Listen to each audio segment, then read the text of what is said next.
Hey, what's going on, guys? EE here. I know it's been a couple weeks since I made a new YouTube video.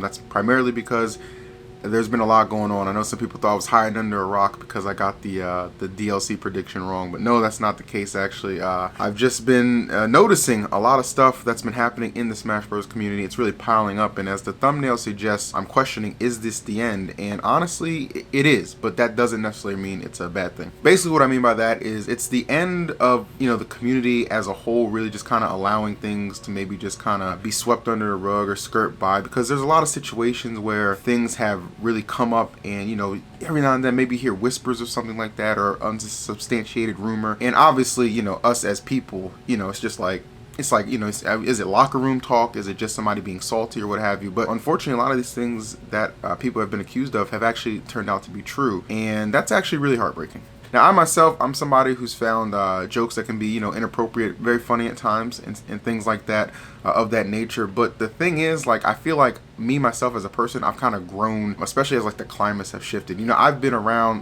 for over 12 years in the Smash community, so, I've really seen the landscape change and stuff like that. And I think that's one thing that's really important. There's a difference between humor and stuff that you found funny, amusing at one point, and then, actions you're taking at current times, which is just leading to a lot of cancellations of some of your top players and personalities. Now, I want to be very, very clear. It is absolutely possible for anyone to change, but just being able to change doesn't absolve you from poor decisions that you've made. And I say poor decisions over mistakes because, a mistake is like, okay, I missed the exit on the highway by accident. That's a mistake. You know what I'm saying? If you're making a conscious decision, regardless of the circumstances, that you gotta be held accountable for that. And that's what we're kind of seeing with a lot of these statements and twit-longers and things that are coming out about people that we really enjoy. For instance, Nairo, he's somebody I've known forever. Treated him like a little brother, so it's obviously hurtful to see what he's done, what he's going through right now. Same thing with Zero.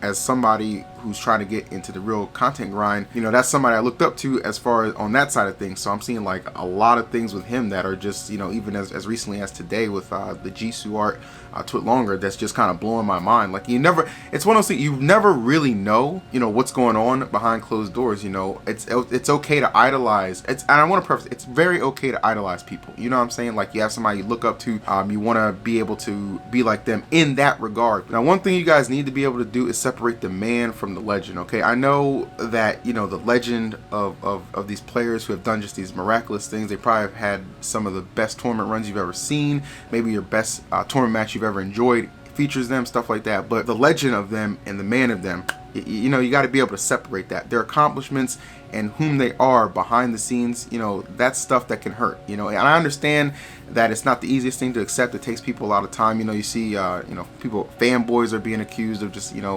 having their blinders on and not caring. And you know what? It's not the same for everybody. Some people can instantly react and disassociate themselves from a person, and sometimes it's going to take a little bit of time. So if you're one of those people who needs a little bit of time, then yeah, I understand that. But don't just think that it's just going to be an automatic forgive and somebody's going to be back. There are different levels to a lot of these accusations and admittance of guilt that I've seen, and I think that's important to recognize. But you got to understand, it's kind of in the same sphere. So let's take, for instance, I used this example before. You got a house, right? This house has 3 stories, okay? Level 1, perpetrators.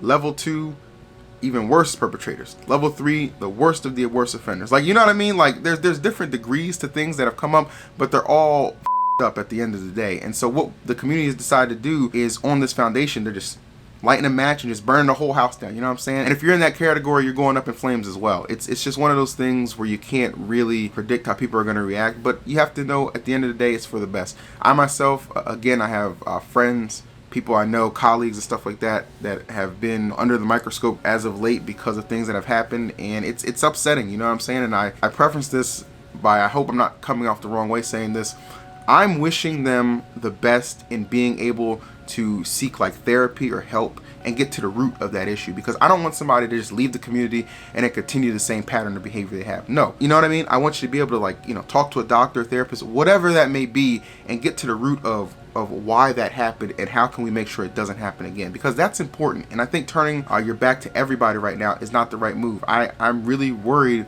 about some people. I wonder about their headspace. Mental health is no joke. We all know that. We all know that that's just no joke. So it's important that, although, hey, you have to be held accountable for what you did, I hope that you're taking the necessary steps, whether it be on your own volition or you are end up being behind bars. You know what I'm saying? I saw a hashtag arrest Cinnamon Dunson senpai, you know, and I can't say I disagreed with that. I mean, what she did is unforgivable. You know, you have a long life to live, so at some point you're going to continue to go on with it.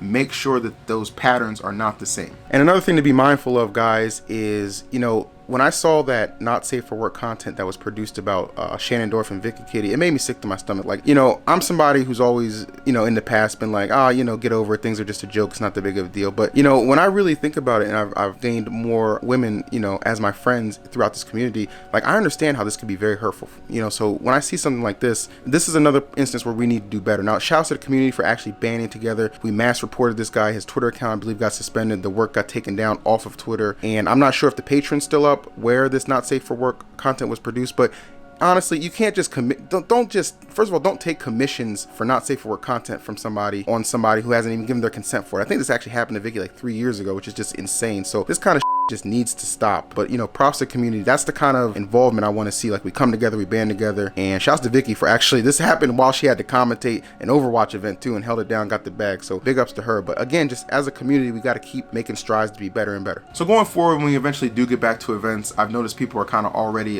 putting out some suggestions on what they think will be helpful for the Smash community going forward. And I want to preference that by saying there are people way more qualified than myself to, you know, lend their hands for that kind of stuff. So I give my full support to all those individuals out there, and I thank you for taking the time to do such a thing. But I just want to say a couple things. We need to keep this realistic. Now, what do I mean by keeping things realistic? Banning alcohol from tournaments.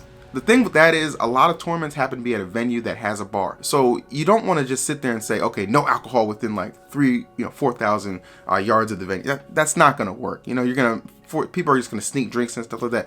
Let's be more realistic. If you're of age, if you go up to the bar, you have a drink, cool, that's perfectly fine. It cannot come back on the show floor. What do I mean the show floor? Like where friendlies and tournament matches are happening, artist alley, stuff of that nature. It cannot be. And if you do happen to be on the floor after you've been at the bar and you're acting a fool, you're drunk, you know, security's going to take your ass out. And that's another thing. We got to have security that cares enough to legitimately, you know, check some bags and make sure people are good and stuff like that, not half-ass patting you down, you know what I'm saying, when you're coming into the venue. And if we end up having to raise the venue fee like $5 or $10 to get somebody to do it who cares on a consistent basis, I don't think that's a bad thing. You know what I'm saying? Like, that's one kind of glaring issue I've always noticed about tournaments. Like, yeah, you'll have security, but they're always only stationed at the door. Nobody's ever walking around and roaming and making sure nothing weird's going on. And that's a responsibility that a lot of us in the community need to start taking on as well. I myself, as I've gotten older, you know, I go to tournaments. I pretty much just go. I commentate. I do interact with my fans along the way, but I'm usually point A to point B. I'm not doing too much hanging around anymore. That's just, you know what I'm saying? That's just how I've kind of grown out of stuff. That's why you might not see me at after parties. What you'll see me at is like, you know, hangouts with friends and homies. And speaking of those hangouts, you know, somebody said abolish after parties. That's another thing that's not going to work. But what you do have to do, if that after party is going to go ahead and have any kind of drinking or any form of that, every single ID, everything must be checked and carded, and whoever is holding that, you're responsible and you need to be held accountable if something wrong goes down, because you're not taking care of that space and that, you know, that you're providing for people to be in. That same thing goes for people hanging out in hotel rooms. I can't tell you how many times I've been hanging out in a room chilling, and then like 3 or 4 random people just walk in. I'm just like, who are these people? They look kind of young, and I tend to just leave. You know what I'm saying? I don't like to really be in those kind of situations. It's just not me. I'm just trying to hang out with some homies, and then some random show up. Not to disrespect anybody, but if I don't know, like, I'm not gonna sit there and just start carding people, you know what I'm saying, or what's going on there. I tend to try and remove myself from that situation. So, you know, if it's your room, even if you're not in there, you need to have your, you know, be held accountable for that. And I think that kind of stuff will make people care more, and that's really what we need, like, you know, as a whole, to kind of reshape things. Now, again, guys, I know it's a very painful time right now. I would imagine that the dust is settling a little bit on some of this stuff. You know, maybe we've hit the peak. I mean, with just the people that you've seen, you know, be accused of stuff and, you know, been exposed to stuff, I can't imagine how much higher it could go. But at the time of this recording, you know, you never know what's dropped. You know, that's the crazy thing about this. And look, we've all made mistakes. You know, say myself included. I'm far from perfect, but I'm proud of the maturity that I've gained along the way. You know what I'm saying? I'm not the same guy who finds all the 4chan and crude humor funny and okay to joke about anymore. And honestly, I'm somebody who can be reached out to if somebody ever feels like I still made like an inappropriate comment or inappropriate joke. You know, I had a conversation with Esam just last week, you know, that went both ways and was very productive. And those are the kind of things that I think is good to have. You have to have open dialogue. Don't be stubborn in your ways, or else how are we going to get better? You know, we want to create safe environments, because I don't want to have it a junior league for Smash. You know, I don't want to have, you know, 14 under division and then 15, you know, stuff like that. That's not something I want to see, because talent isn't based on your age. You know what I'm saying? We have so many young prodigies. I want to see them be able to compete in a safe environment with some legitimate, good top players that we all know and love. You know, the ones who are left anyway.